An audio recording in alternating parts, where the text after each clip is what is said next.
โอ้ยหลับปากสมเพียงละมือนี่เป็นยังไงถือเป็นจัง ใจ ได คัก เจ้า ว่ะ สิมาว่าจะข่อยขี้ไล่บ่แม่นดอกเด้อือ โอ้ แต่ว่าสิมีไอ้ข้างบ้านมากินน้ำอยู่เด้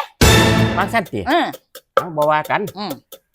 เพื่อนบ้านเนาะ เขาควรไม่กี่เท่า ขวาไม่พริกผงกาไม่ บ่ เพื่อเจ้าโดยเฉพาะงานเนี่ยแจ๋วเลย อืม เบิ่งดิ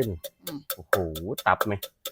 ฟูงบินตับ เพื่อ กันห เจ้า ลาย เลย ขนาด ที่ นี้ เฒ่างานเนี่ย เจ้าขอจีอันซอยเราขอจีฟักให้เด้อเท่าเด้อ จ้าโอเคเฮ็ดซอยกันแล้วมันจะได้กินง่าย ซอยกันเฮ็ดซอยกันทำ ถ้าเจ้าข่อยบ่ได้กินง่ายเด้ แต่ว่าอันข่อยฟักแล้ว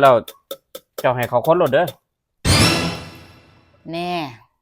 นี่หยัง เป็นหยังจังสิได้ให้เขาคนเอิ้นเขามากินน้ำซื่อๆก็ได้เนาะ เอาข่อยค้นบ่ได้ดอก เป็นหยัง ข่อยดีบ่พอ ฮะ ข่อยดีบ่พอ อุ้ยเฒ่า แม่นหยัง เจ้าน่ะดีที่สุดแล้ว ดีที่สุดที่เฒ่าไอ้ข้างบ้านบ่ได้เป็นอีหยังกันกับข่อยเด้ เอาข่อยรู้ ข่อยรู้อยู่ ก็เป็นหมู่ฮักหมู่แพงกับเจ้าบ่แม่นติ เอากะรู้ไง เจ้าน่ะดีที่สุดเจ้าอย่าตัดพ่อข่อยฮักเจ้าผู้เดียว ดีที่สุดในโลก รับรองว่าโลกใบนี้บ่มีผู้ใดดีทุกครอบ เอา ครัว ข่อยรู้ แล้ว ข่อยรู้แต่ว่าข่อยน่ะคนบ่ได้ดอก เอ้ยเนาะ เจ้าให้เขาค้นรถ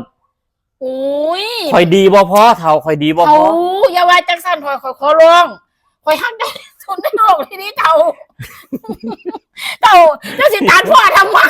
ข่อยบ่ได้ตัดพ่อเท่าเจ้าหัวเฮ็ดหยังนี่เจ้าหัวเฮ็ดหยังข่อยถามเนี่ย โอ้หัวตัวเฒ่าอย่าว่าจังซั่นพ่อ อีหยัง อย่าว่าซั่นเจ้าดีที่สุดในโลกสำหรับข่อยนะเฒ่าข่อยก็เฮ็ดเพื่อเจ้านี้เนี่ยเฒ่า ข่อยรู้ว่าเจ้าเฮ็ด ใจ เพื่อ อัน ข่ ไหน อย เนี่ยเฒ่าเจ้าน้อยใจอันไหนเฒ่า ก็ฟังข่อยแน่เท่า ข่อยฟังเจ้าเร็วข่อยพยายามอธิบายแล้วมันบ่มีผู้ใดดีเท่าเจ้าเลยดิใน ข่อยรู้ โลกเนี่ยเฒ่า ข่อยรู้อยู่ ผู้ใดเขาก็ว่าเจ้าดีเบิด ข่อยรู้ ไปถามให้บ้านให้เมียงเมืองแม่คันบ่เสียข่อยน่ะเฒ่า เจ้าก็ฟังข่อยแน่ เจ้าจะ เท่า ตัดพ่อจังซี่เฒ่า กูบ่ได้ตัดพ่อโอ้ยอีหามเอ้ย ยังคันเจ้าจังสิว่าดีบ่พอ ก็ข่อยน่ะดีบ่พอเนี่ยดีมันบ่พอข่อยคนจังไดก็บ่แซ่บดอกเจ้าให้เขาคนเลยข่อยน่ะดีบ่พอซ้ำนี่มันบ่พอต้องหลายกว่านี้ เจ้าให้เขาคนเลย โอ้ยปอมึง มันเป็นหยัง